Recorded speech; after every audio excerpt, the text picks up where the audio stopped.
नमस्कार मित्रों, रामायण कथा में आपका स्वागत है। लंका कांड के पिछले भाग में आपने सुना कि राम के हाथों हारकर जब रावण महल पहुंचा तो वह अपने सेनापति से कहकर कुंभकर्ण को जगाने के लिए कहा। रावण की बात सुनकर कुंभकर्ण युद्ध के लिए तैयार होकर चल दिया। अब हम आपको आगे की कथा सुनाते हैं। अगर यह वीडियो आपको पसंद आई तो हमारे चैनल मान्या धर्मार्थ को सब्सक्राइब करें। शोकमग्न रावण को धैर्य बंधाकर कुंभकर्ण युद्ध भूमि में पहुंचा।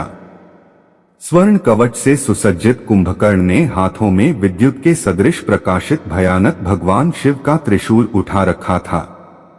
लाखों चुने हुए सैनिकों को लेकर रणभूमि में पहुंचते ही उसने पृथ्वी को कपा देने वाली भयंकर गर्जना की, जिससे अनेक वानर मूर्छित होकर पृथ्वी पर गिर पड़े।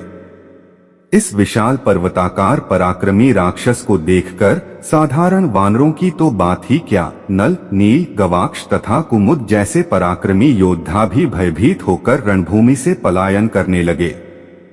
असंख्य वानर सैनिकों ने भी अपने इन सेनानायकों का अनुसरण किया।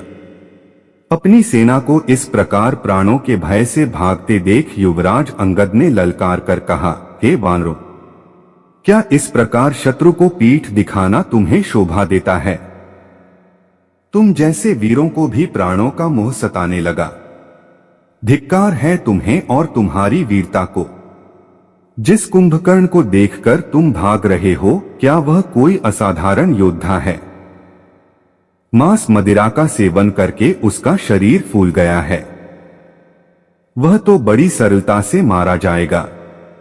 क्या रामचंद्र जी के तेज के सम्मुख यह ठहर सकता है? आओ, लौटकर युद्ध करो, भागकर संसार में अपयश के भागी मत बनो। अंगद के उत्साह भरे वचन सुनकर वानर सेना पुनः रणभूमि में लौट आई। वे प्राणों का मोह छोड़कर कुंभकर्ण और उसकी सेना पर आक्रमण करने लगे। कुंभकर्ण भी अपनी विशाल गदा के प्रहार से वानर सेना को मार मार कर ढेर लगाने लगा। फिर भी शेष वानर वृक्षों तथा शिलाओं से राक्षस सेना का विनाश करने में जुटे रहे। कुंभकर्ण उस समय साक्षात यमराज प्रतीत हो रहा था। वह वानरों को गाजर मूली की भांति काटकर ढेर लगाता जा रहा था। उसके चारों ओर हताहत वानरों के शरीर ही शरीर दिखाई दे रहे थे। क्रुद्ध होकर द्विविद ने एक पर्वत के टीले को उठाकर आकाश से कुंभकर्ण के सिर पर मारा। कुंभकर्ण तो उस वार से बच गया, किंतु बहुत से राक्षस उसके नीचे दबकर मर गए। राक्षसों की इतनी भारी क्षति से उत्साहित होकर वानरों ने दूने बल से राक्षस सेना का संहार आरंभ किया, जिससे संपूर्ण समरभूमि में रक्त की नदियां बहने लगी। अब कुंभकर्ण पर हनुमान भी आकाश मार्ग से पत्थरों की वर्षा करने लगे, परंतु उस पर इसका कोई प्रभाव नहीं पड़ा। वह अपने शूल से पत्थरों के टुकड़े करके इधर उधर छितराता रहा। इस प्रकार अपने वार खाली जाते देख हनुमान ने एक नुकीला वृक्ष उठाकर कुंभकर्ण पर वार किया और उसका शरीर लहूलुहान कर दिया। उसने जब अपने शरीर से शोणित बहता देखा तो उसने वज्र के सदृश एक शूल पवन कुमार के मारकर उनकी छाती चीर दी। उसकी पीड़ा से वे व्याकुल हो गए। उनके मुख से रक्त बहने लगा। हनुमान की यह दशा देखकर राक्षस सेना ने जयनाद किया और वे तीव्र वेग से मारकाट मचाने लगे। हनुमान को घायल होता देख गंधमादन, नील, वृषभ, शरभ तथा गवाक्ष पांचों पराक्रमी सेनानायक एक साथ कुंभकर्ण पर टूट पड़े। इस संयुक्त आक्रमण का भी उस पर कोई विशेष प्रभाव नहीं पड़ा। उसने पांचों को पकड़कर इस प्रकार मसला कि वे मूर्छित होकर पृथ्वी पर गिर पड़े। अपने सेनानायकों को इस प्रकार मूर्छित होते देख वानर सेना एक साथ कुंभकर्ण से चिपट गई। वह इससे भी विचलित नहीं हुआ और मुक्कों से मार मार कर उनका सफाया करने लगा। सैकड़ों को उसने पूंछ पकड़ कर फेंक दिया और बहुत से वानरों को पैरों के तले रौंद डाला। जब उसके सम्मुख हनुमान, अंगद, नील, द्विविद, सुग्रीव जैसे वीर भी न ठहर सके और वानरों का अभूतपूर्व विनाश होने लगा तो सेना में भगड़ मच गई।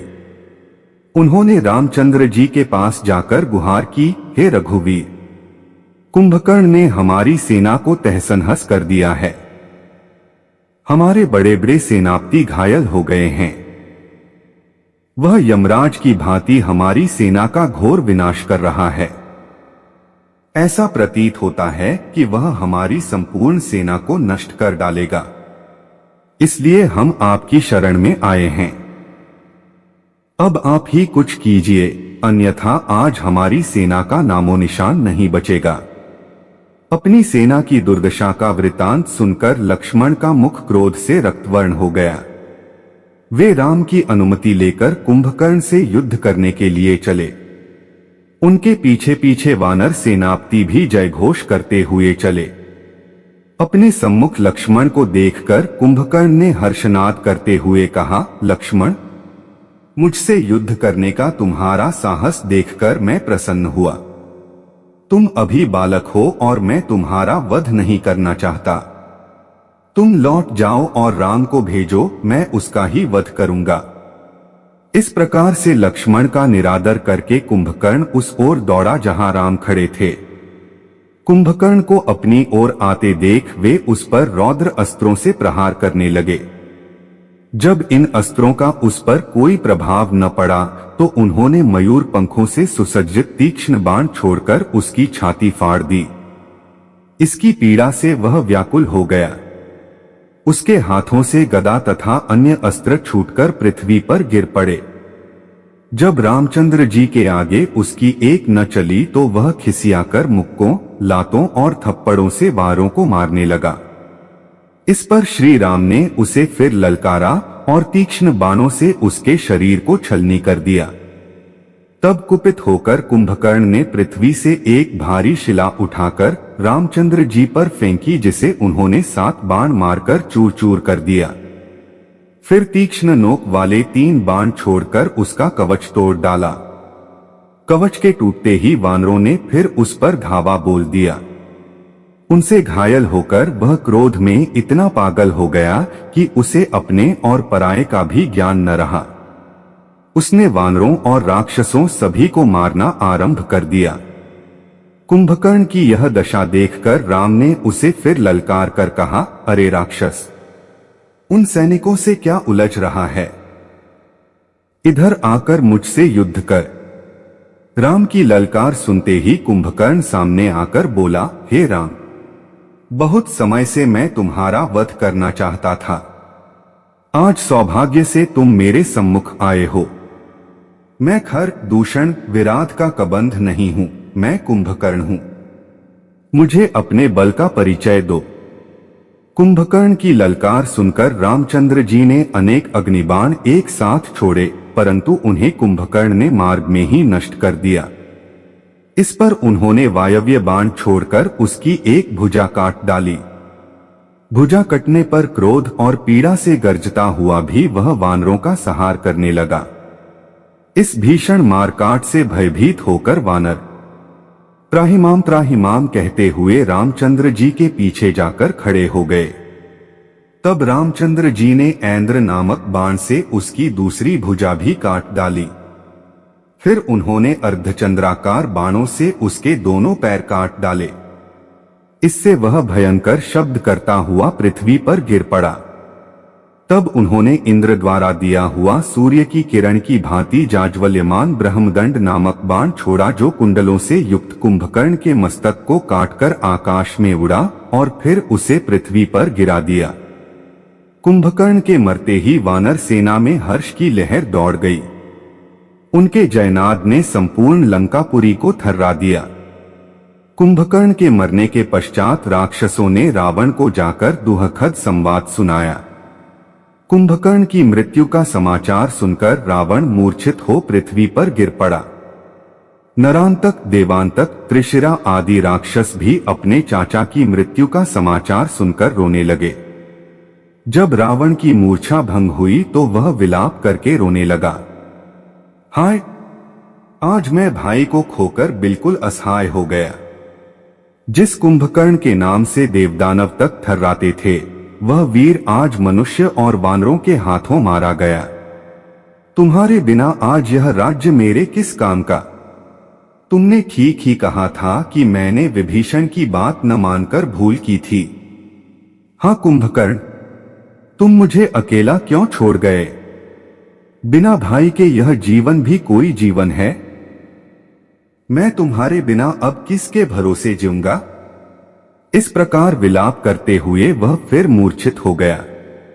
जब रावण को फिर सुधि आई तो त्रिशिरा ने उसे धैर्य बंधाते हुए कहा, पिताजी, चाचा जी के मरने का आप इतना शोक क्यों करते हैं? उन्होंने तो शत्रु के छक्के छुड़ाने के पश्चात ही वीर गति प्राप्त की है। अभी आपको निराश होने की क्या आवश्यकता है? आपके पास तो ब्रह्मा की दी हुई शक्ति है, उसी से आप सेना सहित राम का नाश कीजिए। हम सब भी आपके साथ चलेंगे। आप अभी शोकाकुल हैं, विश्राम कीजिए। हमें रणभूमि में जाने की अनुमति दीजिए। त्रिशिरा के इन वचनों को सुनकर रावण को कुछ धैर्य बंधा और उसने अपने पुत्रों को युद्ध में जाने की अनुमति दे दी।